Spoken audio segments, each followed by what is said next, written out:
Okay, we're going to get started here, the moment you've all been waiting for, just so you know. This session, well, I didn't get a book up here. Can I borrow that book here? Thank you, sir.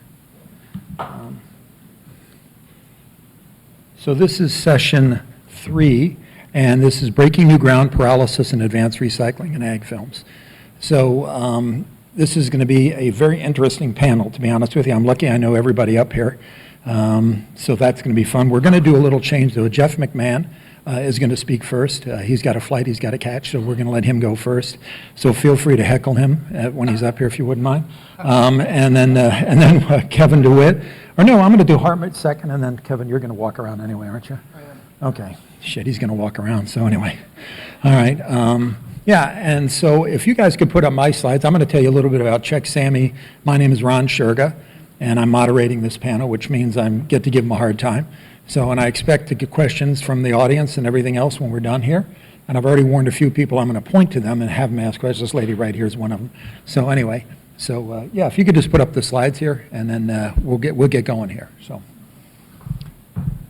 or not. Okay. Well, I got to hit this thing, I guess, or yeah, or not. Maybe not. Well, I thought I was in charge here, but I guess I'm not doing it. Okay. Okay. Sure. It's like being at home. Yeah. What's that? What'd you say? You didn't give me slides. Oh, we didn't give me slides. Oh, well, I'll just wing it then. Okay. So 2 ducks and a swan walk into a bar. No, I'm not going to do that. No.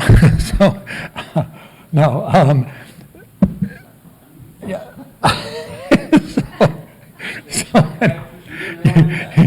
Yeah, that's not going to work, by the way.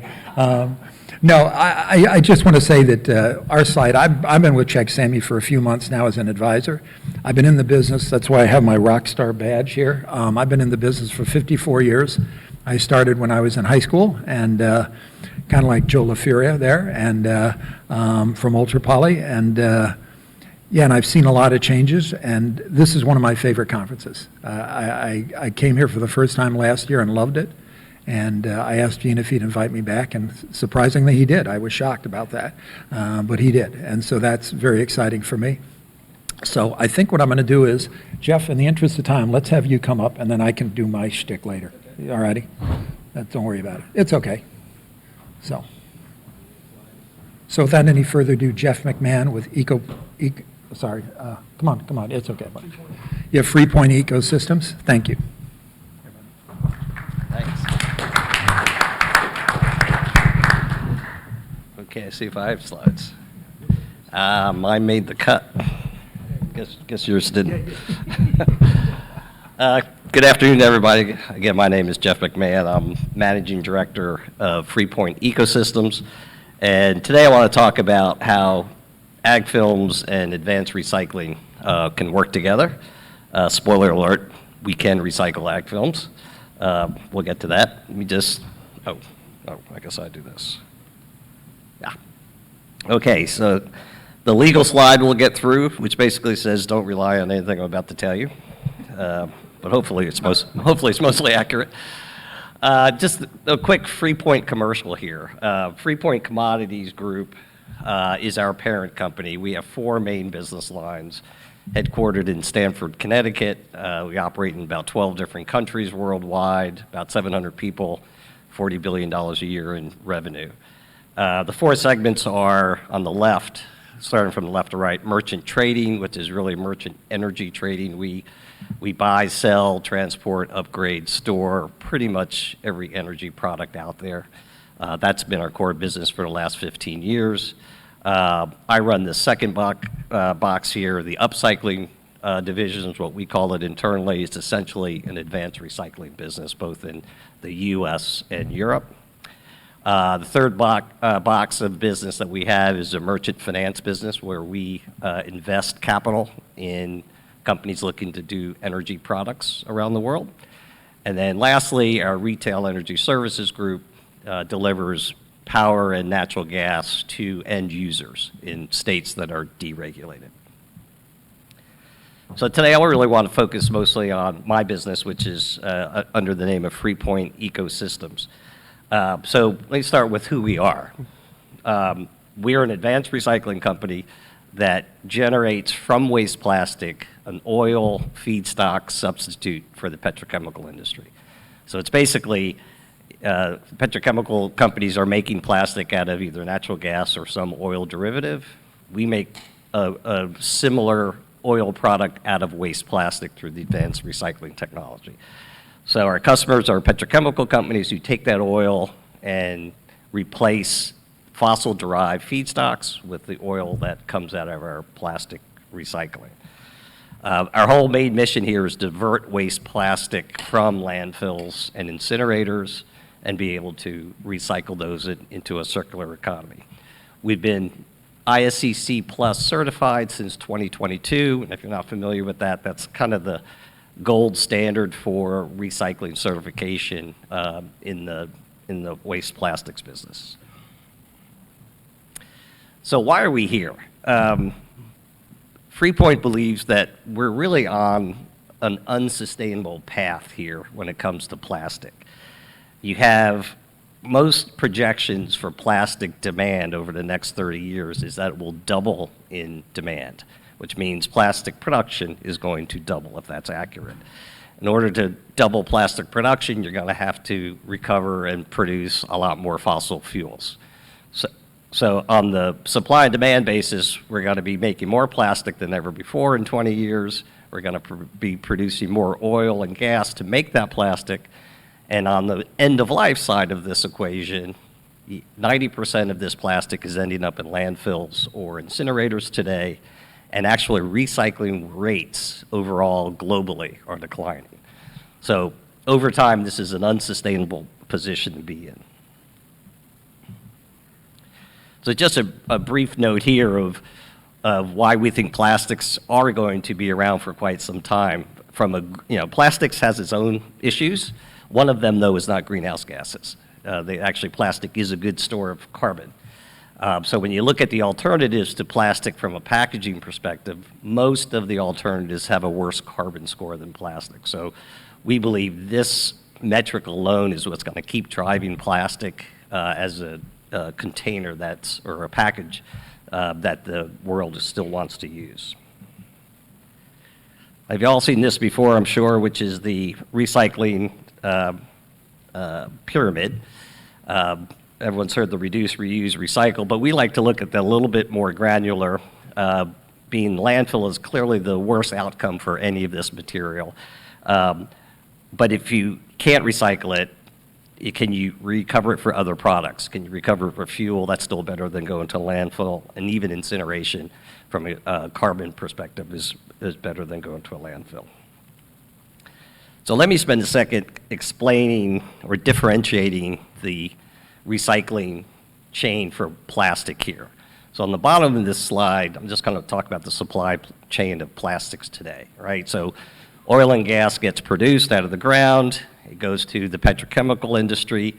They take that material through crackers, turn it into a monomer, then ultimately a polymer, and they make a resin. That resin then goes to the packaging piece of the equation. They turn that into some sort of container or package. They send that to the consumer brands who fill it up with shampoo, for instance. That goes to the consumer. They use it. Now that empty shampoo bottle is end of life. So it either goes to the landfill or it gets recovered. So in the case of a mechanical recycler, they recover that material. Typically, sometimes they'll clean it, but they'll shred it into shred, and they will then deliver that shredded plastic material back to the packaging side of the world. And then from there, they'll make new packaging from that. Contrast that with the advanced recycler, who takes that same consumer disposed of item. What we do, I'll get a little bit more technology, but we basically break it down molecularly back into its original hydrocarbon form. In our case, we make an oil out of it. And then we deliver it a little bit further upstream than the mechanical recyclers. We have to deliver our oil back to the petrochemical company. And then they run it through their crackers again to make brand new resin out of it. So it's a little bit different the way mechanical recyclers and advanced recyclers work in the supply chain. So just a quick differentiation between the two types of recycling. We already talked about the process for mechanical recyclers. What's interesting about advanced recycling versus mechanical, only about 20 to 30% of plastic produced can be recycled via mechanical recycling. And that's a pretty big, important distinction, because even if we had 100% take-up on recycled products through mechanical recycling, it only account for, at best, 30% of the plastic that's generated as waste every year. So there's got to be another alternative to really make a dent here, and that's where advanced recycling comes in. Advanced recyclers can process and recycle up to 80% of the plastics that's produced. So really what we like to explain is advanced recycling and mechanical recycling are complementary to each other. Anything that can be mechanically recycled should be. It's got a more efficient process than the molecular recycling that we do. But it is limited to how much can be recycled that way. As far as the quality of the material, there is a difference between the two end products here. The flake that comes out of mechanical recycling is not as good as brand new resins coming out of a fossil-derived petrochemical company. There's color differentiations, sometimes there's odor involved. It can't be used in certain applications, mostly food and medical. And there's limitations to how many times you can recycle plastic through a mechanical recycling process, typically 2 to 4 times. Compare that with advanced recycling, since we take it all the way back to its original molecular form.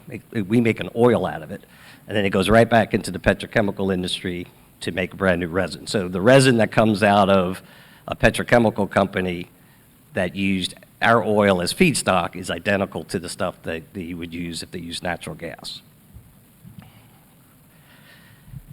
This slide just depicts what resin types can be either mechanically or advanced recycled. Essentially, from an advanced recycling perspective, this technology can recycle pretty much everything but PET and PVC, 1 and number 3. And mechanical recyclers are typically focused on PET, so that's complementary. And to a lesser extent, you'll see some HDPE and some polypropylene recycling at the mechanical recyclers. You've probably heard a lot about advanced recycling, but you probably don't see a lot of people building these units. This is it's a little busy chart here, but this chart depicts the what we consider to be the high probability advanced recycling facilities in the U.S. to be built over the next 2 to 4 years. The one in Ohio, which has a star on it, is Freepoint's facility that's up and running just outside of Columbus, Ohio. That's a 90,000 ton a year facility. And you'll see some others, ExxonMobil. So there's about a little over $4 billion committed to building advanced recycling facilities in the U.S., which we think will come on stream fairly shortly. There's a lot more announced than that, but we kind of culled this to what we think are very, very high priority or high likelihood facilities. So it is happening. Capital's coming into the business. As these facilities come on stream, there'll be much more, a greater demand for end-of-life plastic that otherwise is typically going to be going to a landfill. So let me familiarize yourself with the advanced recycling process that we deploy, which is pyrolysis. Essentially, we'll take end-of-life plastic, and first thing we'll do is size it down to a 2-inch or minus size or flake, and then pelletize that to densify the material. Then we'll take those pellets and we'll put them in a reactor, which runs at about 1,000 degrees Fahrenheit without oxygen. So we're putting solid plastic in pellet form into this 1,000-degree kiln, is what we call it, without oxygen. And once it's in that kiln, that temperature converts the solid material to a gas. And plastic is generally 95% or higher hydrocarbon content. So when we convert it, that gas is now 95% hydrocarbon gas. Then we take it out of the reactor, and it goes into a condensation unit, which chills the gas. And when the gas chills, it turns into a liquid. And that's the finished product for us. It's an oil-like product with pretty much all the same characteristics as something that you would be getting out of the ground if you drilled for it. From there, we load onto rail cars. We've been doing that since April of this year for delivery. Mostly our material goes to the Gulf Coast where all the petrochemical plants are. This is an aerial view of our facility in Ohio. I'm not quite sure you can get the scale from this, but on the bottom left is the outside facility, which is that pyrolysis process I just talked about. We're on 15 acres of land. We process about 175 million pounds per year of feedstock, and that turns into about 450,000 barrels a year of pyrolysis oil, or py oil. Started up earlier this year, and we pretty much take every kind of feedstock other than those two, PVC and PET on our side. On the right is inside our warehouse. The material comes to us typically, well, it depends where we're getting it from. Frequently, we'll get mixed plastic delivered. So we have to go through our own sorting process to pull out contaminants. So inside our warehouse, it looks like kind of a miniature MRF where we're sorting with opticals and magnets and things like that. Just spend a moment on the greenhouse gas or carbon score of advanced recycling. On the left is an independent study of what greenhouse or what carbon footprint plastic made from typical energy products, natural gas or oil. So that's the left-hand column. That's the baseline 100%. So we're going to compare advanced recycling to that. The next column there is kind of our standard configuration, which is a 31% reduction in greenhouse gases when you make plastic using our oil versus making plastic using fossil-derived oil. And if you go all the way to the right of that, if our plastic would otherwise have been incinerated, then we can reduce the carbon footprint by 90% versus the more traditional way of making plastic. So these are significant reductions in carbon footprint just using waste plastic as the feedstock rather than oil. Where's our feedstock come from? We really come from three different looks at the world. The recycling industry, both MRFs have residue that they can't use. Mechanical recyclers have purge and byproducts that they typically can't recycle or repurpose. All that material can come to us typically, and we can process it into our oil product. Secondly, landfills. We're looking at intercepting material at transfer stations or even building sorting stations in front of landfills to get out plastic that otherwise would have been going there.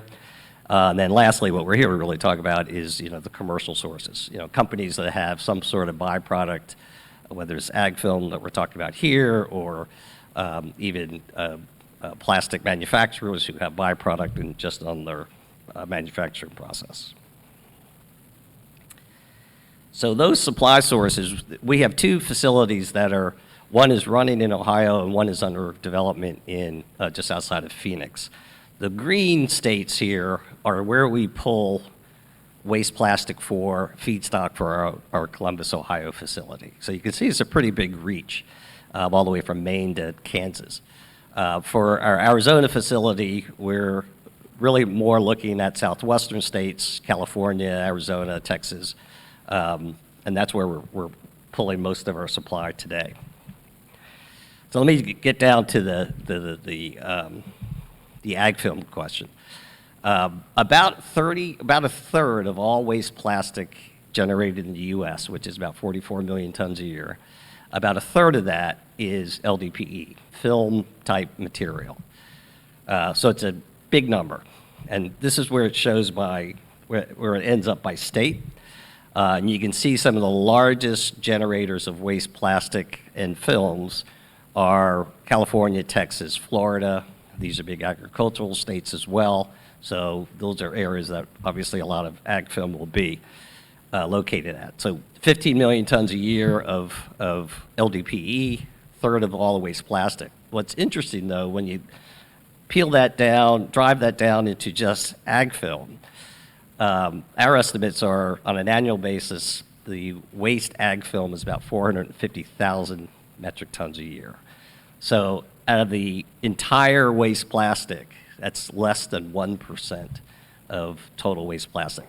And yet ag film gets all the headlines about what are we doing with this. And it's in the scheme of waste plastic in the US, it's really not that big. But it is recyclable. But it does have its challenges. First and foremost, contamination. We cannot take an ag film into that facility you saw the pictures of in Ohio without some sort of cleanup on it. We've got to remove some of the soil, certainly the pesticides and fertilizer. We've got to get most of that out because that'll end up in our finished oil product and make it off spec for our petrochemical customer. We can take some multi-layer films. This is not really typically an ag film issue. It's more of a consumer products like a potato chip bag or something. But we have to test all that to make sure we know what the components of the multi-layers are. Collection's an issue not only for films or ag films, but it's a industry-wide issue. We really need to collect in scale because it's hard to make the economics work if you have to go around to each grocery store and have clean out one of their drop-off bins. So, scale and collection is a challenge that we need to deal with here. The single largest cost for us to acquire waste plastic is freight. So transportation cost is really, really critical. And if you have a lot of contaminants in your waste plastic, you don't want to put them on a truck, pay for transporting all of those contaminants 1,000 miles, and then dispose of them at the location it's coming for. You want to get all that out before you pay someone to transport your material. So, contaminant removal at the origin is pretty critical. Multi-handling, every time you handle any of these products, it costs you money. So handling as few times as possible is one of the goals. And just overall awareness. I think there's a lot of growers out there who don't believe or don't know that ag film can be recycled through the advanced recycling process. And we need to do, as an industry, a better job getting that message out there. Then finally, let's leave you with 5 takeaways here. Probably the most important one is to get the message across. We can, as an industry, as an advanced recycle industry, can recycle ag films. Secondly, it's real. There's $4 billion worth of projects coming online that are already committed. Some are running, including our own. So it is happening, but it will, third one here, it will take time. These are multi-$100-million facilities to put in. Each, like the one you saw pictures, was several $100 million. Takes 2 to 3 years to permit and build. So it's got to take a decade to get really some scale out here. And then we also need to figure out a way to economically aggregate and clean this material. It doesn't have to be perfectly clean, but it needs to be reasonably cleaned and a lot of the contaminants removed. We need to find an economic way to do that near the origin of the material so we can efficiently put it on trucks for transportation to the recycling facilities so it makes economic sense. And with that, I'll turn it back to Rob. Thank you.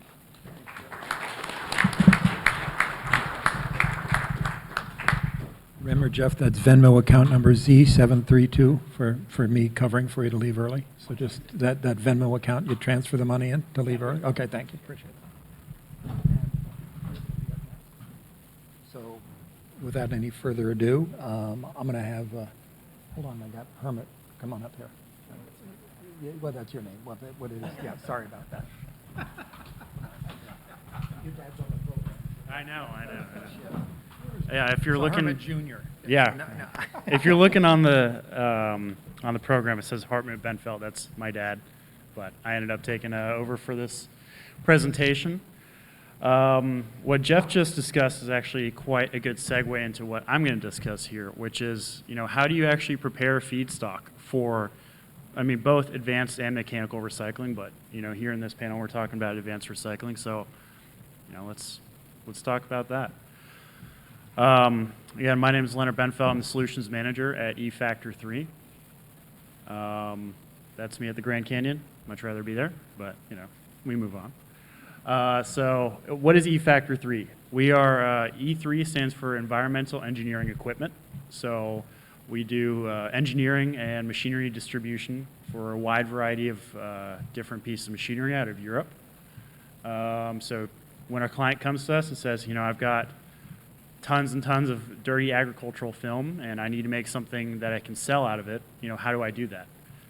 They'll come to us and we'll put together a system for them. We'll do that engineering, deliver that machinery, help them start it up, and then, you know, keep it running through hopefully decades of use. And we do that based out of the Charlotte, North Carolina area. So the feedstock is kind of the starting point of everything, right? If you have a dirty feedstock, then you're going to have a dirty end product. You're going to have an inefficient advanced recycling system. You're going to have a lot of char. You're going to have a lot of excess waste, right? So before you ever go into either extrusion or advanced recycling, you need to make sure that, as Jeff said, that that material is as clean as it can possibly be first. And as we all know, with agricultural film, it's quite a dirty material. When you get this material in, it can be 60, 70, sometimes 80% dirt, water, rocks, dead animals, root balls, whatever you can name, it's been found in a piece of agricultural film. I can tell you that right now. So not only do you need to be able to clean it, you also need a system that can survive those conditions, right? If you have sensitive pieces of machinery that technically could clean that plastic, if they can't handle rocks, well then how are we even going to get it to that point? And that's kind of what we're going to get into. With advanced recycling, you know, you can generally tolerate a little bit more contamination. You don't have to go quite as extreme as with mechanical recycling. You generally have to do wet washing. A lot of times with advanced, we can get away with just dry cleaning. I actually brought a little bit of show and tell of some pellets that we produced a couple of years ago that, you know, I can show you guys later. Just looks like a bunch of black crap up here. But let's get into how we actually go about cleaning this material and working with it. So we start with a few different pieces of machinery. When you get a giant roll of agricultural film, you need to make it a little bit smaller, right? That's the first step. So through our partner M&J or something similar, you use a pre-shredder, mobile or stationary, to first break down that material. You want to density separate any rocks and metals, heavy stuff, away from that plastic. You want to separate any dirt from that plastic using size separation, and you want to get out any metals using eddy currents as well as magnets. And then a little bit further downstream, depending on what your end goal is, you might need a piece of extrusion equipment. You might need dry cleaning or wet washing, depending on the end product, or you might need pelletizing equipment after the extrusion to make your final pellet. So again, at E-Factor 3, we design these modular systems. We don't like to pigeonhole our clients into, you know, thinking that they need one specific thing. That's kind of one of our advantages of not being a manufacturer and reselling, is that we're not married to one piece of equipment, right? We can be flexible, and I think that's important that we can adapt these systems to whatever our client needs, right? Agricultural film and the processing of that looks a little different in Florida compared to California, compared to Texas, right?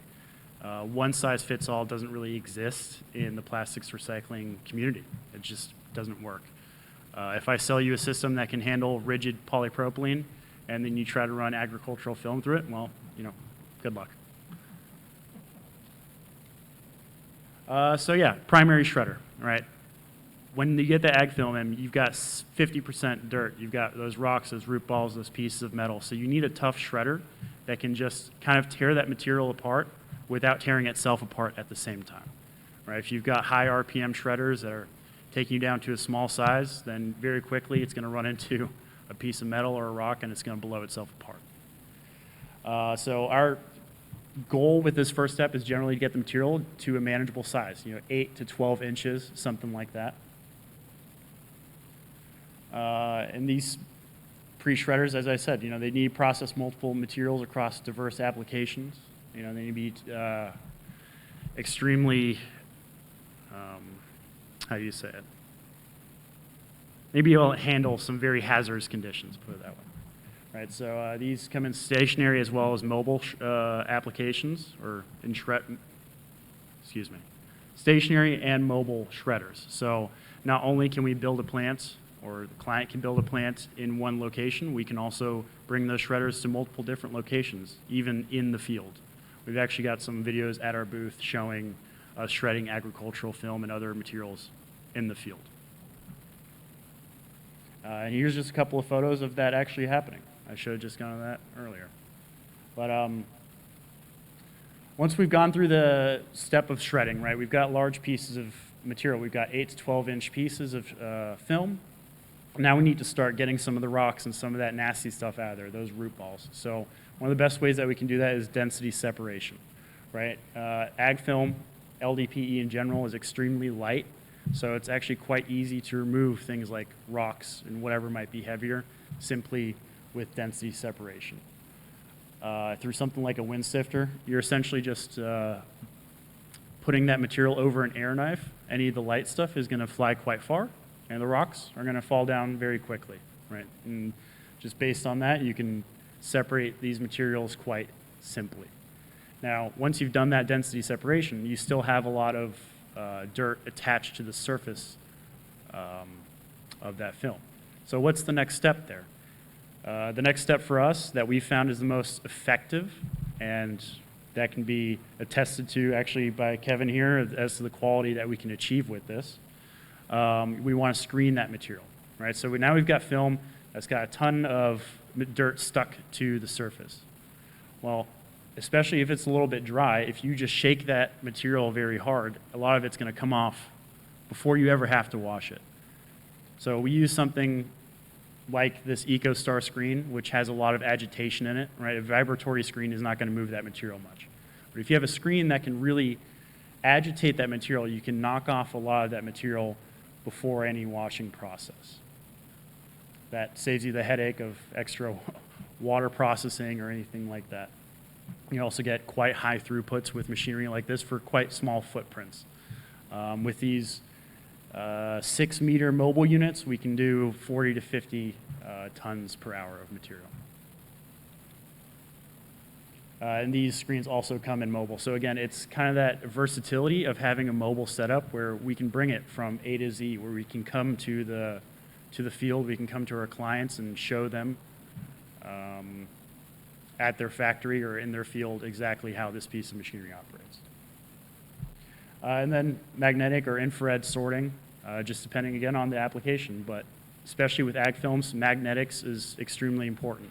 We're going to get a lot of it out with density separation, but again, one thing you really don't want in a high-speed shredder is metal. If that high-speed shredder comes in contact with a nut or a bolt, you're quickly going to have a lot of pieces of metal flying around, and it's neither safe nor fun. And then we go into secondary size reduction, right? So now we've got 8 to 10-inch pieces of plastic.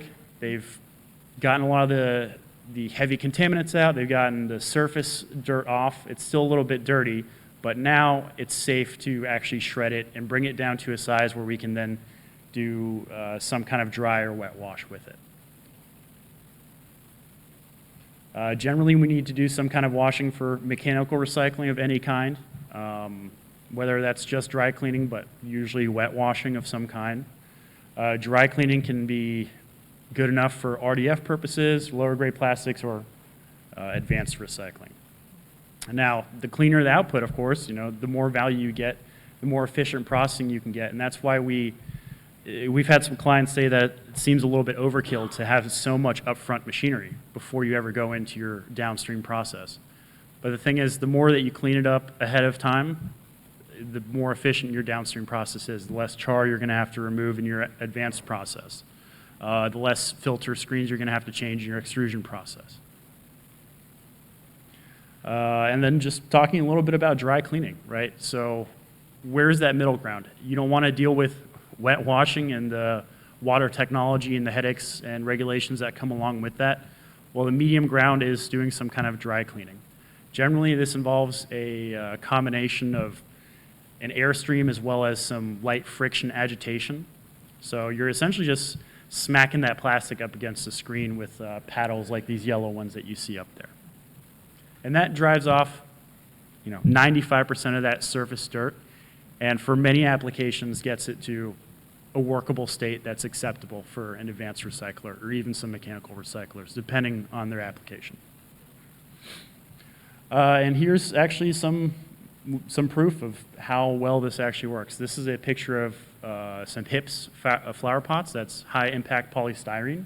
So this is what you would see in like a greenhouse where they grow seedlings and things like that, tomato plants, etc. That stuff gets extremely dirty, as you can see here. Through simply just a dry cleaning process, which works especially well on rigid plastics, we get a quite clean material, and here you can see the residual waste. You're always going to get a little bit of fines in there, a little bit of plastic loss, but we find that it's well worth it to get your material clean. Just another example photo, here on the left, and then on the right you've got input, output. How clean can we get it with dry cleaning? And this is an example of that. So again, we're not going to get the pesticides out necessarily by dry cleaning or anything very intensive, but we can get the grit and the dirt off principally. And that is kind of the name of the game when it comes to ag film, or agricultural plastics in general. Then what's the next step after dry cleaning or beyond dry cleaning, of course, is wet washing. This is where we get a little bit more involved. Of course, we're going to get a better quality product, but then, of course, we have to deal with this water that has surfactants in it that might have pesticides, fungicides, whatever you might have it in there. But again, you get a superior product. So this is just an example from one of our partners, Technofair, an Italian wash line manufacturer, where they go through a process of friction washing, wet grinding, float sink tank, and another friction washer right there. Right? And that gives you an even cleaner product, less than 2% moisture at the end of the day. And you can't really get a whole lot cleaner than that with agricultural plastics. There's not really an end game after wet washing, unless you take a toothbrush to every little piece of plastic and get your hands dirty. And then now we've got a clean pellet, or a clean flake of plastic, excuse me. So one thing we've talked about a lot here is logistics, right? I can't remember where I heard it, but somebody said that logistics is everything. A lot of the times the logistics can make up the majority of the cost of goods sold for a lot of advanced and mechanical recyclers. And especially with agricultural film, that can be 1 or 2 pounds a cubic foot. It's extremely important to densify that material, make it efficient to even transport. So another company we work with a lot is Amandas Call. They're based out of Hamburg, Germany, but they have an office in Atlanta. They help produce these pellets that we have on the table here. So we're sorting that material, we're cleaning it, and then we're also creating a transportable form out of it. And that's kind of what they look like. Not very appetizing, however efficient. They smell pretty bad. And here's just another example of the kinds of processing lines that we would recommend for this kind of application and what we can do as E-Factor 3. Again, I think it was one of my colleagues earlier that said that they don't want to do just a sales pitch, but I am a sales guy, so I have to try to sell you a little bit. But yeah, here's an example of a full processing line that we've done in the past. Full engineering services as well as those after-sales spare parts. And then just a little note, of course, if you're not going into advanced recycling, you can also go into mechanical recycling with either a single or a twin screw extruder. Most people use a single screw, and that's just to get you a pellet at the end of the day, right? You can add compounds, you can add fillers, colors, whatever you may need to satisfy your end customers. Here's just a little bit of the market segments that we work in that shows kind of the diversity of our experience and what we bring to the table. I think highlighting this is important because every one of these applications overlaps with the other in some way, right? Working with C&D waste, working with MSW, working in the waste to energy sectors like we do also gives us experience that we can translate to the agricultural plastics world. And here's a note about one of our partners, Kreinborg. They're based out of Germany. What they produce is infrared drying technology. So, as I said, this agricultural plastic, surprise, surprise, is covered in manure. It smells not great. And when you get that pellet, even if you extrude it and filter it and all that fun stuff, when you get that pellet at the end of the day, you pick it up, it's going to smell like cow dung. And nobody wants that, especially if you're trying to make an end product out of it that a consumer is going to use. Then you need to make sure that you can kind of deodorize that material in some way. The Kreinborg is a good option because infrared technology, like a microwave, heats things volumetrically. It doesn't heat from the outside in like hot air drying or anything like that. So you just warm your material up, and then by itself, those volatile organic compounds are going to off-gas themselves and make a more neutral product that doesn't make you reel your head when you try to smell that product. So film recycling process. It's pretty much the same whether it's mechanical or advanced recycling in any way. We're going to shred, magnet, screen, and wind sift, and then get that flake. But then depending on that final step, whether it's chemical, high-grade mechanical recycling, or whatever it may be, we get those extra steps like wet washing, like dry cleaning. And yeah, these are a few of our partners. But that was pretty much it. Thanks for letting me talk at you guys.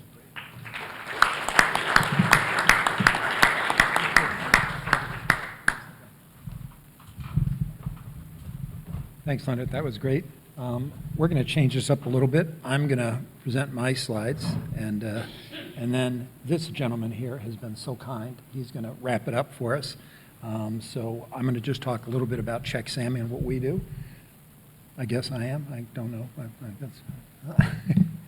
Yeah, so these are just 5 or 6 pretty simple slides. We're a logistics company. We're all about sustainability, too. And these are our goals, and we try to keep it simple. We're really a logistics company, but at the same time, logistics, as we've learned, is really the key to everything here, and we try to help with that.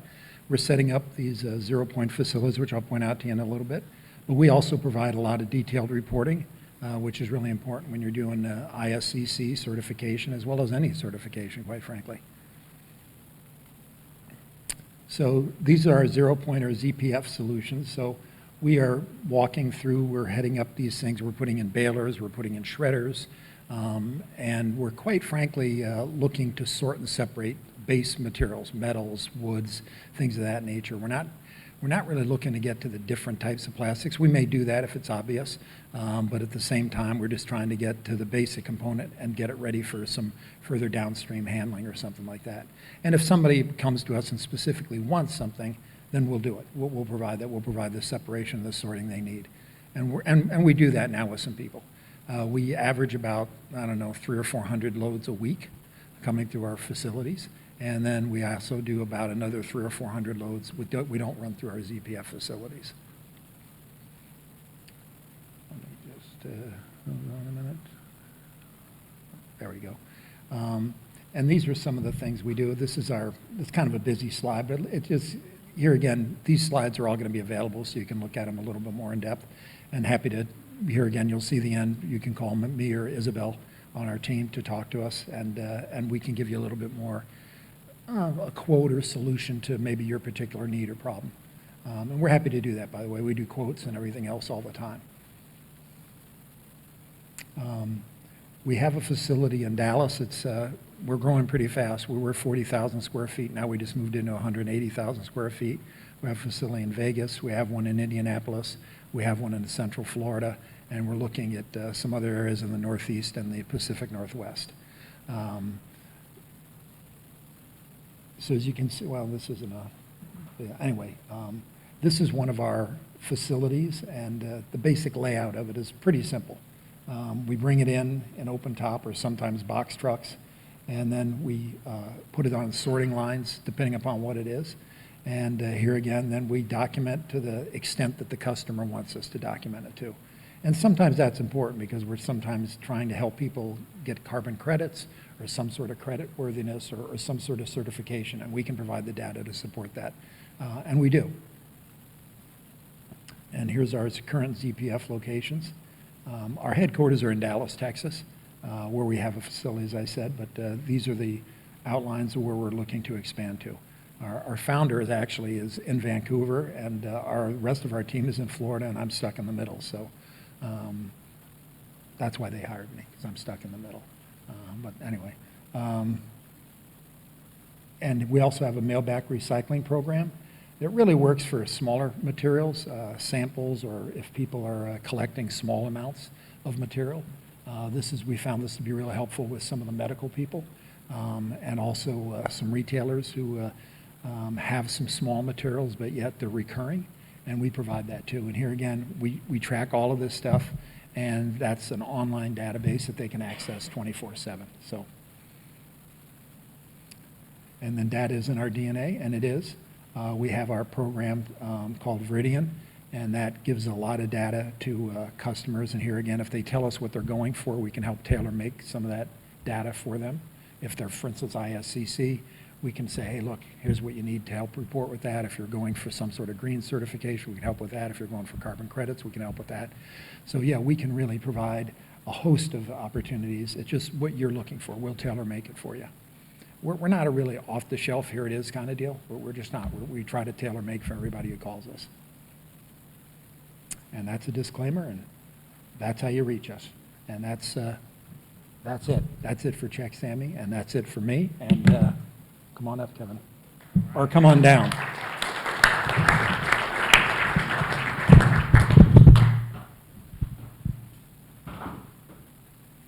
Is this on, Tim? Or you want? Do you want this one? Tim, you want this one here? Nope. Okay. No, he's waving everybody off. It's a wave off. It's a wave off. No, I tend to wander just a little bit during these types of things. I will take the controls, by the way. There you go. No, that one, all right. And I worry about wandering off the stage, so I'm sure that would be memorable, and social media would capture it and then publish it everywhere, but I don't want to do that. So, Gene, thanks so much for allowing me to speak again this year. Similar to last year, a little different. There will be no Jerry Maguire 15-second slide video that people were surprised by last year. Theron loved it, though, so sorry, Theron, not this year. But great conference. Lots of new stakeholders and a great many old ones, at least from the last few years. Great to see everybody here. Lots of different people. This is getting to be a much more powerful conference. I'm super happy to be a part of it. So thank you again, Gene.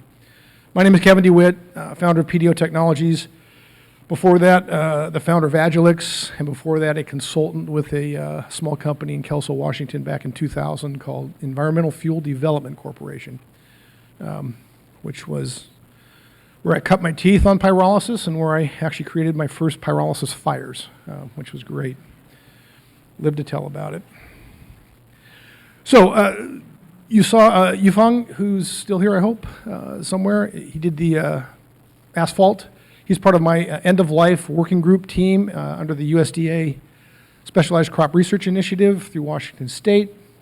So I've heard him speak before, as well as his colleague Quinn. So we are all funded by the USDA grant, and really honored to be a part of that.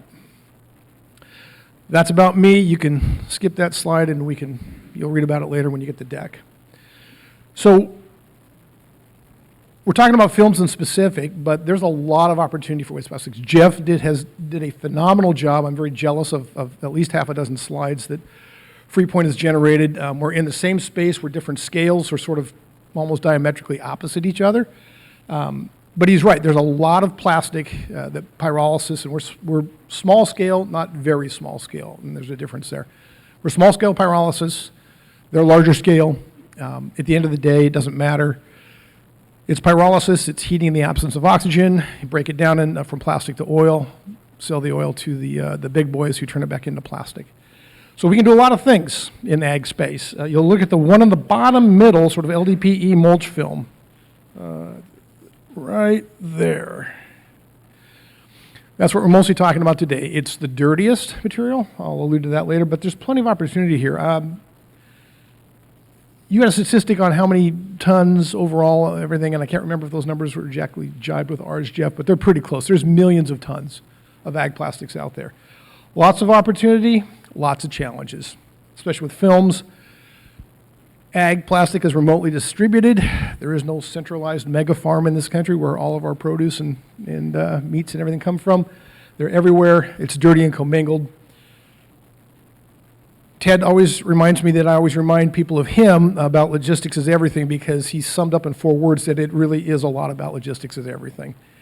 The form factor is very tough. Film's a tough form factor to deal with, and the end markets have been challenging. That is changing. So we've been working with mulch films for a while. We've run load sizes from 10 to 1,300 pounds in our sort of full-scale crock-pot version of our technology, which we're moving on from, but it's been great to test with. We've run some of Lennart and Hartmut's pellets, fabulous pellets. PE mulch films work pretty well. They pyrolyze well. There's not a lot of amendments, so they're pretty pure, which means you get a pretty good yield, and we're all about yield. The flip side of that is there is probably no more dirty plastic coming off of a farm than mulch film. It's just the tramp loads are enormously high. That's hard to deal with. And when I say hard to deal with, I'm a cheapskate, absolutely by definition, and so when I say hard to deal with, they are expensive to deal with, in my mind. So the cheaper we can do things, or the more economical, the better off we are. So if you have the set of constraints where it's good as a feedstock, but it's full of tramp material, it tests pretty well, but can you get it off the farms? It's hard to get off the farms. All those constraints, do they lead to a pathway for mechanical and or advanced recycling? Mechanical, I'm not so sure about. Not my bailiwick, but chemical pathway, I think so. So here are the 5 keys to a successful solution for ag plastic waste, notably on the film side. We call the material that feeds us an advanced recycling feedstock, or ARF. That is my colleague's dog, Ellie, our mascot, and we will hopefully trademark her if the patent office allows us to do so, because it's pretty memorable and a lot of fun. But you need 5 things. You need collaboration with the clients, which are the farmers. You need alignment of interests with those groups and other groups. I think you need, in pretty important, technological scalability, the ability to go right size to the area that you're in. Obviously, you need efficient logistics. Just talk to Ted. He'll tell you. Eat the whole chicken, we'll talk about. That comes from Robert Render, who's a good friend of mine, and I met him long, long ago in 2000 when I was at EFD, and he asked a great question about plastics, which has still resonated with me to this day. So we'll talk about that later. So on the client collaboration side, I'm not going to tell the farmer what the problem is. I want them to tell me what they think their problem is. That's just called listening to the client. It's pretty simple. We might have, each of us have constraints as to how we can solve that problem. I may have constraints, I cannot pay you for that plastic. You may have constraints, I can't afford to send it to a landfill, but I may be able to throw a few cents a pound at it to get it off my property and know that it's going to the right home. We don't know, but we need to talk about that and get those constraints identified and hopefully addressed. And then what we can do is provide a good template for what we think will work on a farm. I didn't say this, but we've been working with Agriplas, Alan and Dari Youngsma, who specialize in agricultural plastic waste collection and disposition to the mechanical marketplace for about 21 years now.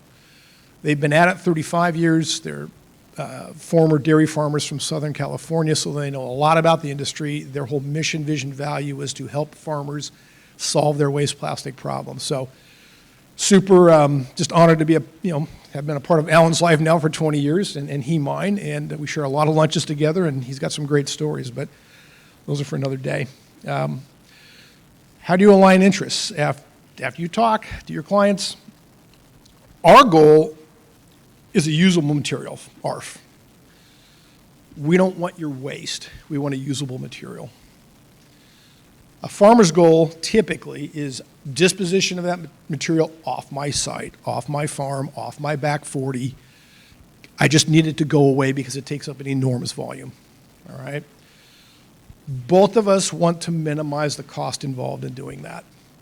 And that really should be the goal that we all have, is how do we solve this problem?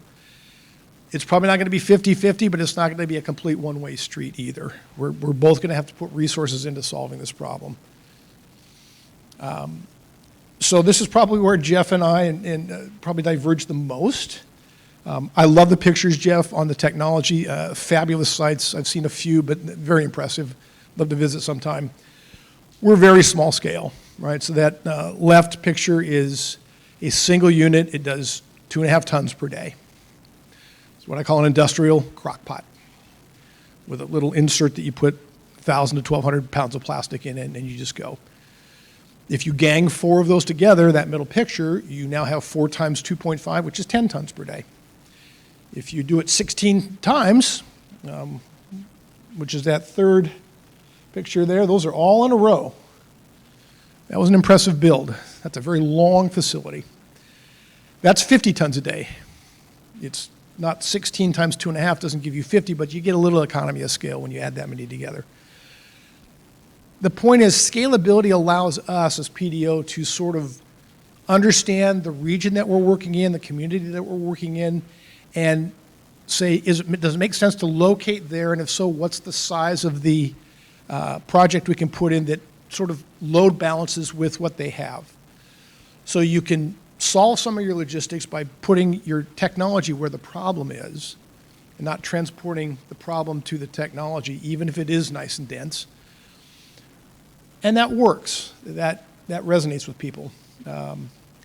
I think permitting is always the same, Jeff. It's a year process, right? It might be 2 years for you, it's a year for me, and I'm a tiny little thing, but regulators are regulators, and they just like to take their time. So that's, we do a little bit better than a couple of years, but not by much. Logistics. If you think you can site in a community, then how do you have that community help itself to sort of aggregate as a community, as a collection of farms, as a co-op, whatever it is you do? There are ways to do that. You can have collection days. We're going to have a collection day in Mount Vernon, Washington, which is the home of Washington State Satellite Campus, which is part of this grant. And we're going to get a truckload of mulch film. And I'm sure there's 100 farmers wanting to each give us a truckload of mulch film in October. We can't take 100 truckloads, but we can take 1. So we've told them, here are going to be the rules, and here's what you're going to bring, and if it doesn't satisfy all the criteria, we're going to have to send you away. So we're going to communicate with them up front, let them know what we can do, and then take what we can from that community as a first step, as a first trial. If it makes enough sense at some point, our team would say, there's, so many tons of mulch film and other plastics coming off the farms in this area, and maybe a few other vertical niche, vertical sources. Let's put a site there. And maybe that makes sense. Maybe it's a 20-ton per day site. Maybe it's a 5-ton per day site, right? But you can right-size the equipment and fit it where you need it to be and address the needs of the community. And that's something that's been always a goal of ours, is to get the technology as close to the problem as we can. If you can do that, I'm not talking about just our equipment, but if you can put your processing assets, right, your E-Factor 3 assets or your NEVI assets or whoever you've got as assets, if you can put those at the lowest level of economic aggregation, great, put them there. Maybe they're mobile. Maybe you can site them there for a month and then move them to another site. There's all sorts of strategies that we can employ to keep the cost down and yet solve the problem of the local area. You got to put the proper assets and deploy those on the proper tasks, the appropriate tasks. We don't need nearly the spec that a lot of our competitors need. We're sort of this, we're not a bottom feeder per se. We need it to be not just loose mulch film. I love Hartmut and Lennart's pellets. Those are great. I don't need a pellet. So that maybe cuts a little cost out that I otherwise would normally have to do. So keep it simple, stupid, and keep it cheap if you're Kevin, and I'm both, right? So eat the whole chicken, Bob Render. Solve the farmer's entire problem, not just his film. You saw that first graphic of all the different sources of ag plastics. Most of those are coming off are not going to be PVC, thankfully. As we all know, we don't want the PVC. The PET, you can sort of get rid of that as well. Solve their problem. Solve the entire problem. Eat everything. Maybe there's a few things you think, I don't know, that's a little sketchy on plastic. Solve it anyway. Figure out if you can do something with it later. But be a problem solver for your client. You just have to solve their problem. You need to be known as that. Alan Youngsma, if you look at anybody in the industry in ag, especially on the West Coast, but I think Mark might agree because he's a contractor for the APRC, that universally, Alan Youngsma and Agriplast solve people's problems. That's what they do. Very few things he will say no to. People know that. That's a hugely valuable asset and reputation to have. Is, yeah, call Alan. He'll solve your problem. Because they call him, and he tries to solve their problem. When you do that, and we've seen this with Alan, and we've seen it ourselves a few times at PDO, when you're a problem solver, sometimes people will land what they think is a problem in your lap, and you'll say, well, that's an opportunity. Yeah, we'll take that as well. And now you have this additional stream or this additional opportunity to do things, and that just helps everybody, right? So I know I'm coming off a little bit evangelical, a little bit zealous in this approach, but it's important that we're not going to solve this problem by just imposing a technology solution on the farmer or having them dictate what they need for us to, We just need to collaborate, work together, and get things done. Been doing this for 25 years. I really, really want to get some things done. All right, so Jasmine, I told you there would be a spreadsheet involved, and you're welcome. Last year I had a model that I think I used maybe a little bit, Mark will remember. This is sort of a very tiny little snapshot of the model. What we did, what I did last night for several hours, and Gene was getting a little testy with my slides not being on time, was to try to figure out how pure does the plastic have to be, we're talking about films now, in order to work in our particular financial model, all right? So I won't go too much into exact numbers. That wouldn't be good for anybody. My business guy would kill me. But if you look at this graph, it really shows, it's pretty simple. If you have lower purity plastic, your EBITDA margin is down here. The better the purity you get, the higher, in terms of plastic percentage, the better your EBITDA margin is. And we just use an EBITDA divided by the total top line revenue to get a margin in a percent. That's not unexpected, right? The purer the plastic, the better off you are. But at what cost? So we like to say we need about 20 pounds per cubic foot. That's our normal spec, give or take. Those pellets fit right in there, which is great. We don't need a pellet. We can use an agglomerate, right, from a film. We don't need to have it fully all the way to pellets. If you start at 50% tramp material, our business doesn't do very well. And that's sometimes what films come off as is 50%, especially in the Northwest with all the wet mud that's high in clay on plastic. It's just tough. If you can get that from 50% to 70%, you're going to add in our model, and we have a lot of assumptions in the model, so don't take this as gospel. I think Jeff had a disclaimer slide. I should probably have one for this. We gained 23% in margin just by having that, just to 70%. And we think that's pretty doable. If you go from 70% to 100%, we get an additional 17.5 points. Gosh, so we went from 50 to 70, that's only 20% better, and we got 23%. We went 30% more to pure plastic, and we only got 17. So there's this diminishing returns going on, right? But still good, but here's the key. Every time I spend one more penny than it cost me to originally get the plastic to the machine, so before cleaning, BC, each penny knocks almost 2.5% off of my margin, which means if I start at 70% and I have to spend an additional 7.5 cents to clean the plastic, it's not worth it, because even if that 7.5 cents gets me to 100% purity, I got wiped out by the cleaning costs. Yep. So there's this balance. And it's somewhat of a bespoke equation, right? It depends on the region, depends on the project, depends on the client or the clients in that area. Depends on a lot of things. But that's why you do all the work to figure out what your problems are, what my solutions might be, how do we fit together, how do we align our interests. All the elements will get you to making a pretty good analytical case for, does this work in this area? As Jeff said, there's hundreds of thousands of tons of film. This is all potential feedstock for people like Freepoint and PDO. There's my 4 things. Questions? I guess we're doing questions all together. Sorry. Here you go.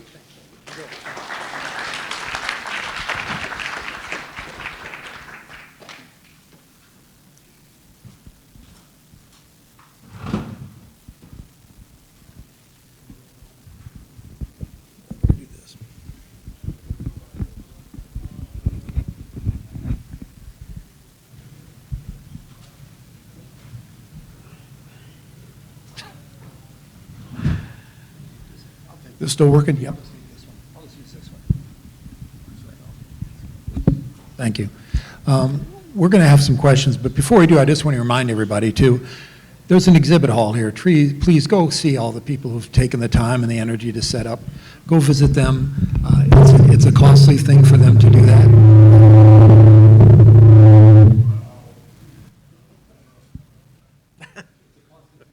Bring in things and to set up, and please go by and ask questions, whether you think they apply to you or not. Ask them and see, because my guess is they might. So let's do that, and then I'm going to open it up for questions, and let's see, who can I pick to answer questions? How about this lady right there? Do you have a question, don't you, ma'am? Here's who's got the microphone they can bring. Here. Thank you for asking the question, by the way. My question is for Jeff. Have you considered could you say your name and who you're with, okay. please? Artemisa Salinas from Driscoll's. Great. My question is for Jeff. Have you considered, or you have transfer stations to able to get mulch to your plants? Yeah, you're talking about transfer stations being a source of material? Yeah. Yeah, we actually have proposed multiple sorting stations, both at transfer stations and even at the front of a landfill. Because, one of my slides, right, 80% of waste plastic is going to a landfill. So if you're going to scale this industry, at some point in time, you have to get to that source. Yes, sir. Do you have a question? Yes. Joe LaFiora from Ultra Poly, also for Jeff McMahon. Hey, Jeff, how are you? It's a 2-part question. Well, first off, your process and your product lend itself well to post-consumer materials, both on the cost basis and the volume.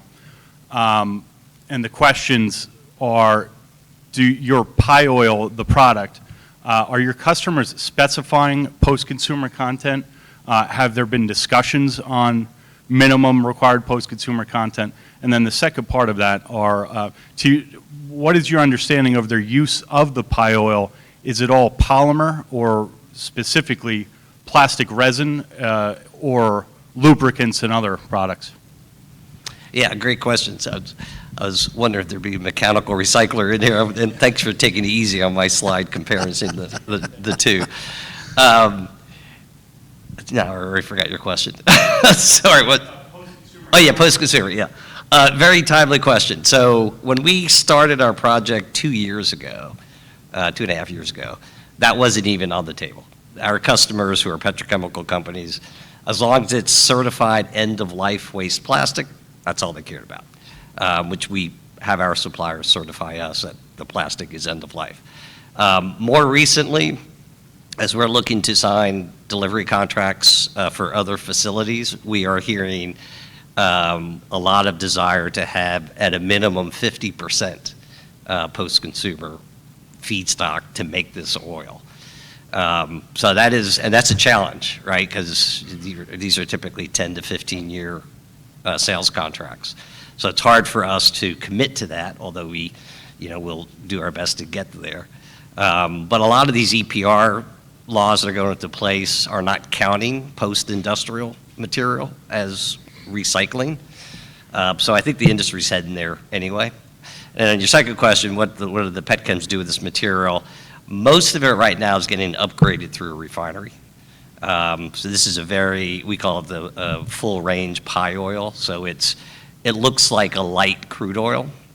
So in order to get all the products that you need to take it into a plastic manufacturing, you're going to need to crack that into various grades. So our oil ultimately becomes, from our petrochemical customer, a regular slate of products off a refinery, all the way from naphtha to heavy fuel oil for ships. How about don't make me call you over here. Okay, good. This guy's raising his hand. Thank you, sir. Hi, Jim Lloyd with Bear Locker. This is for you, Jeff. You'd mentioned that there's not a recognition in some of the EPR for PIR recycled material, but there's, to my understanding, there's also an unrecognition of advanced recycled material as being recycled resin, by some of the states and so forth. How are you going to address that going forward? And also, I've seemed to remember recently that there's been several advanced recycling projects that have been eliminated or canceled and so forth. Can you shed some light on that and how the industry is going to move forward? Sure. So I can't solve the first one. We're dealing with 50 different states, different regulations. It has to be solved nationally. For example, I think it's New Jersey doesn't include advanced recycling as recycling. And so if you're Procter & Gamble and you've got a shampoo bottle made from our oil that was made from waste plastic, in New Jersey you can't call that having any recycled content in the container. But across the bridge in New York, that can be 100% recycled container. And that patchwork is happening across the country. Now, there are more states than not that recognize advanced recycling as recycling, but there's going to have to be some sort of national rule to get rid of this patchwork, because it just doesn't, it's not efficient, doesn't make sense. People will arb it, right? Someone will capitalize on a New York benefit versus a New Jersey benefit, and I'm hoping at some point in time that goes away. And I'm sorry, I forgot the second part of your question.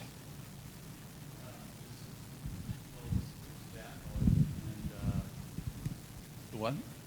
Oh, sorry. That was part of it. Now I don't remember the first question I asked, actually.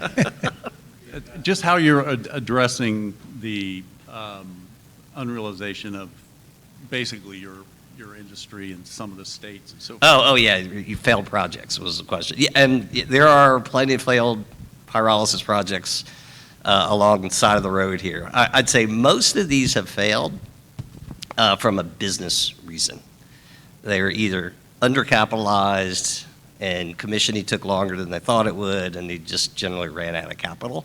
That's one piece of it. And I would say the second piece is really important as well. A lot of these failed projects have been technologists who've come up with a recycling process, and they didn't really focus on the supply of the feedstock. And that's hard. I mean, we have a very disaggregated waste system in the United States. In order to get material to keep your place running, you have to worry about the blocking and tackling there. And a lot of firms that have failed have basically run out of supply, or they couldn't get supply at a price they thought they could. And you really have to know that piece of the equation before you start investing capital, in our opinion. But one thing that hasn't failed is pyrolysis. It works. I mean, this is chemistry. You can convert plastic back to its original form. That's not the issue. I'd like to have our other panelists answer that question too. Kevin, how do you guys feel about that?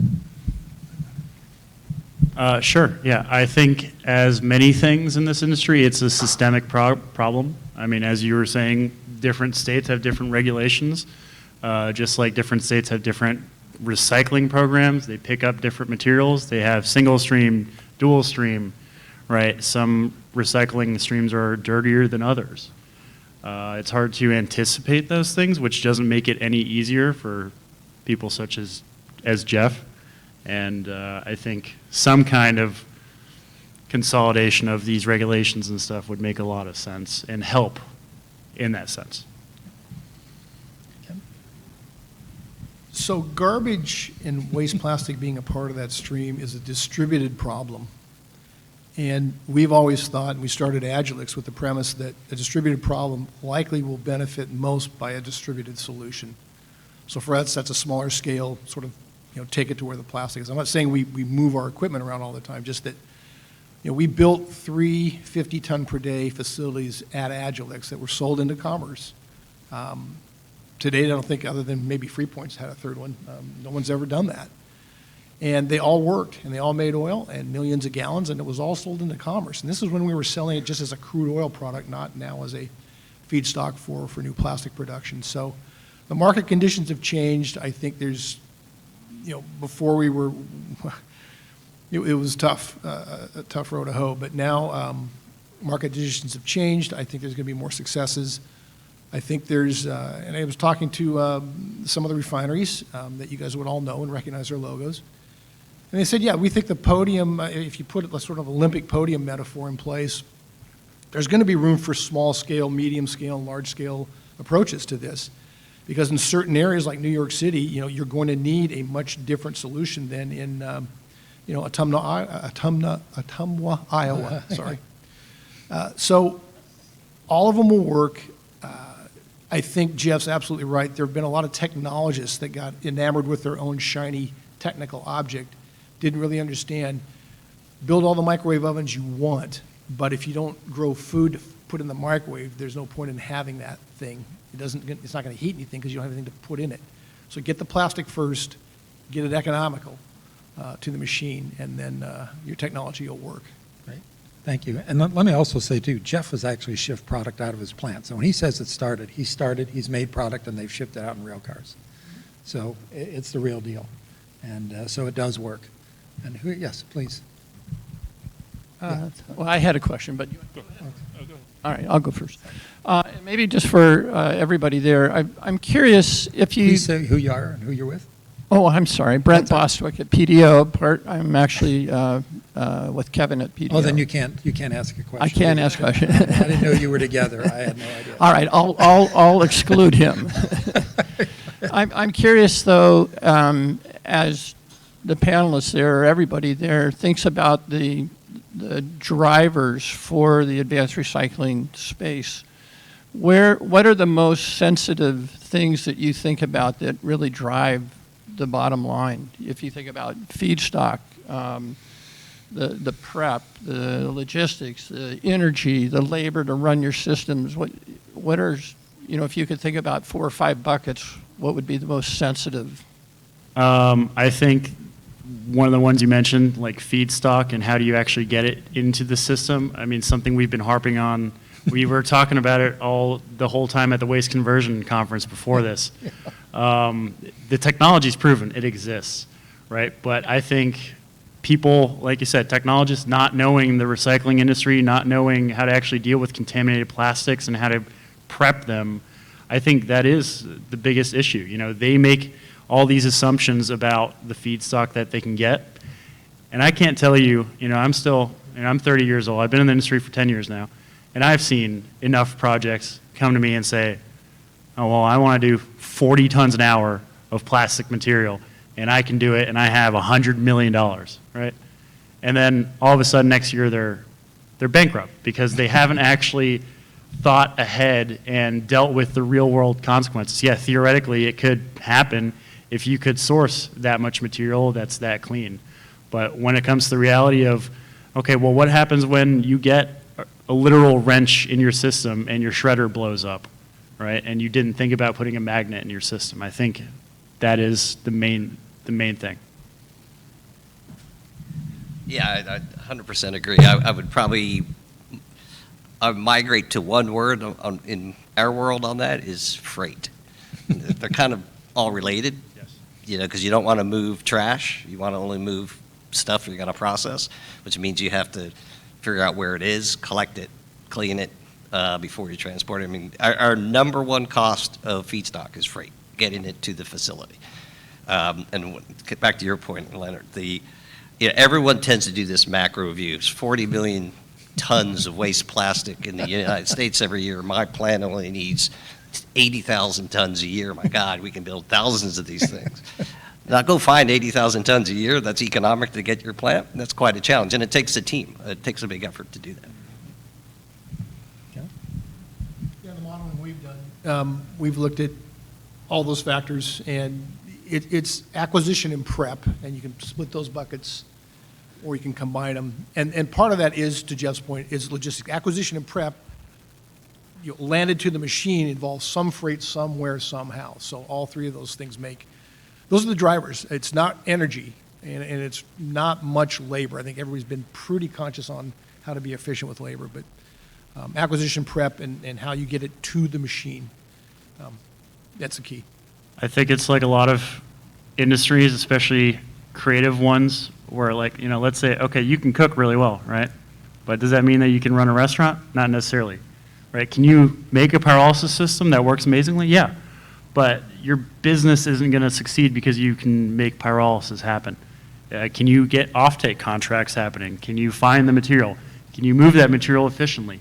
That is what makes it. As Jeff was saying, these companies didn't fail because technology doesn't work. These companies failed because, they were idealists, which is not a bad thing. They liked their technology and it worked, but they didn't really consider the real world business applications. See a growth and change in that. I think we're going to see more rail movement and maybe even barge. I think people have looked at that, and I think we're going to have to see some migration in that for feedstock, not just the outgoing material, but the incoming material. I think that's going to change, and I see some bits and pieces of that changing.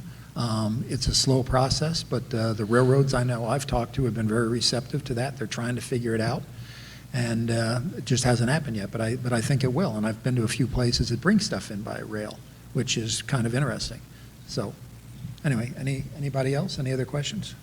Yes, please, sorry. Yeah, it's a question for Jeff. And who you're with? I'm sorry, Mark Hudson with the ACRC. Thank you. You had a slide that showed a mechanical recycling eligible for plastic recycling of 20 to 30%, which when I first saw it, was sort of startlingly low. And I'm not challenging the number, but would be interested in some of the assumptions or background behind that number. And I believe, if I understood the slide correctly, that was like all plastics and maybe across all industries. I'm curious if you have a similar number for ag plastics. I don't have, well, you mean what's eligible to be mechanically recycled from ag plastic? I do not. And that math is pretty simple math for us, the 20 to 30%. It's basically the amount, if mechanical recycling is limited to PET, HDPE, I can't remember if we have polypropylene in that or not. It's either two of those or all three of those compared to all the plastic that's generated. So that's where the 20 or 30% came from. If I may, actually. If you don't mind me adding to that point, it's the materials themselves, but what also happens with manufacturers is many multi-layer materials, things with fillers that actually can't be physically, mechanically recycled, cross-linked polymers that are impossible to extrude, or just the contamination in general. If you have, so like the Amazon effect, I don't know if anyone's familiar with that, works in the MRF world. Cardboard box is getting smaller, right? That's just an example of just the form factor simply of a material making it harder to actually even get to a recycler. So it's not that necessarily the material itself even can't technically be recycled. It's can you actually, as we talked about, make the logistics happen of separating that material efficiently and then getting it to an end user. Lee? I'm Lee O'Neill with the Ag Container Recycling Council. Oh, you're teaming up together? Is that- I promise okay, we're okay, not okay. trying to overtake this questionnaire, and I apologize. We're also not trying to turn this panel into EPR. I know that we talked about feedstock, but the other part of EPR is the infrastructure. This kind of is for Lennart about E-Factor 3. I know you were talking about working with some companies and stuff. Have your team, I know probably it's a little bit redundant, but have you approached pros or MRFs or working with them to try to develop how to kind of rebuild their infrastructure or how to make their streams more clean to help with the EPR programs? Yeah, it's a good question. We've certainly a discussion we've had with MRFs, and I don't think there's any MRF out there that doesn't want cleaner material necessarily. It's, again, kind of a systemic issue, right? There's not much regulation about how packaging needs to be created and the form factor that it's in, right? It's kind of the Wild West of how you can make things. So for the MRF, the question is not do they want to, it's does it economically make sense, right? They can only go after commodities that can make them money. And if we don't have any legislation to back up these MRFs and incentivize them to, separate more commodities, then it's not going to make sense for them, unfortunately. I mean, we've seen a lot of counties stop completely recycling glass because glass is extremely energy intensive and expensive to recycle. Right, so I think it, again, goes a little bit back to the systemic issue that we were talking about. Do you think the EPR programs would help, though, be the ones to fund that innovation? I would hope so. I think if the government wants to put in legislation to protect the environment and regulate these packagings and plastics, then they also need to help with subsidies. We see that in Europe, that it is extremely successful. They, just like here we do with farms, we subsidize them to grow certain crops. We also need to have legislation that backs up these MRFs and these processors to help them process hard-to-process plastics. Yeah, and some of the MRFs are outdated. Let's face it, the majority of MRFs in this country are outdated. They're geared for paper, and they didn't really recognize the growth of plastics, and they're not geared for it. And they make $35 putting it in the hole in the ground. Unless you come in with a better system, they'll just look at you and go, okay, that's great. What are you doing and most people come in and say nothing. And so they go look outside the window because we're making this much money with that hole in the ground.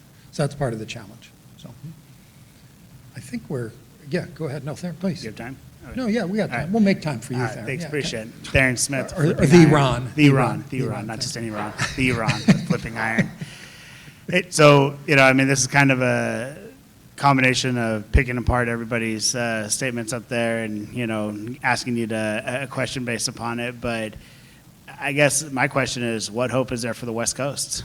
I mean, a lot of nice opportunities here. I mean, Kevin, I know you're here, and but you're small in comparison, and you talked about 7.9 cents on cleaning, and then you lose your value to the product that you're making, and So- one plant. There's only one plant coming in west of the Rockies in the next 5 years or so that we saw on the map, and so California, we're all here in California. What really the costs that go into it? Recycling. What really our options are export, and that's what we're trying to get away from. So what really is there for us? So I didn't do a very good job on that slide. So I have a baseline cost there, and for acquisition and prep landed to my machine. You don't know that number. 7.5 cents on top of that number made the math sort of go away. So there's opportunity here for that. And Jeff had some nice, expansion plans and all that. We have a different strategy for expanding, but it's nonetheless a fairly aggressive and expansive plan to service, everything in the Northwest and the West Coast and sort of, migrate to the east. There's opportunity for sure. we shouldn't make, Ted out to be a god, but it's still about freight and logistics and being smart. One of the things I told the last waste conversion folks was, I've been through 4 iterations of pyrolysis technology starting in 2000. The first iteration was Environmental Fuels Development Corporation, 2000, 2004. One of the brilliant things that they did was, one of the main investors in the company was a trucking company in Kelso, Washington. And they would deliver hog fuel, which is just big sort of bark chips, wood chips. They would deliver hog fuel from Kelso to Albany, Oregon. It's just about 150 miles south every day. Lots of trucks. And their plan was, because EFD said, we're going to make diesel for you with this technology, which unfortunately wasn't true, but that's what they said. The trucking company said, we're going to haul hog fuel down to Albany, and we're going to meet with a bunch of people, and we're going to haul back plastic containers. It's a back haul we were going to be empty on anyway. Might as well fill the truck with plastic containers. And they said, well, that's brilliant, because they're doing something for nothing. They would have come back empty anyway. So that was a very smart way of looking at logistics, right? From a back haul or reverse logistics perspective. There are lots of ideas like that. I continue to have the healthy debate with my colleagues at Shell Oil about whether you put technology where the problem is, or in their opinions, you put densification where the problem is, and you densify, and then you ship that to a pyrolysis plant, and then you ship that oil to the Gulf Coast. I say that's not the most effective use, and we debate that all the time. But there's lots of strategies, and some are going to work, and some are going to work well in one place and not in another. It's really going to shake itself out, but there's hope. And sorry about the whole 7.5 cents. I know that probably was a downer, but it's the amount I have plus 7.5 cents. Well, plus, it's funny when you talk about logistics. The second largest recycler in America, KW, started in the trucking business. Mm-hmm. They started No surprise. recycling lead, Yep. and lead batteries, and then they realized how much plastic was there. So that's how they did it. Yeah. I mean, ADS has a massive fleet of trucks. Yeah. They just do. So you can see logistics they're not the tail wagging the dog. They're really the dog. And we just need to all be aware of that and get more creative and talk to our shippers and everything else and think of creative ways. So, Gene, is that it, buddy? That is it. Wonderful. anybody- Thank you. Great panel. Thank you. Just in conclusion, reception will be next door. Tomorrow morning, we're going to start off. I'm really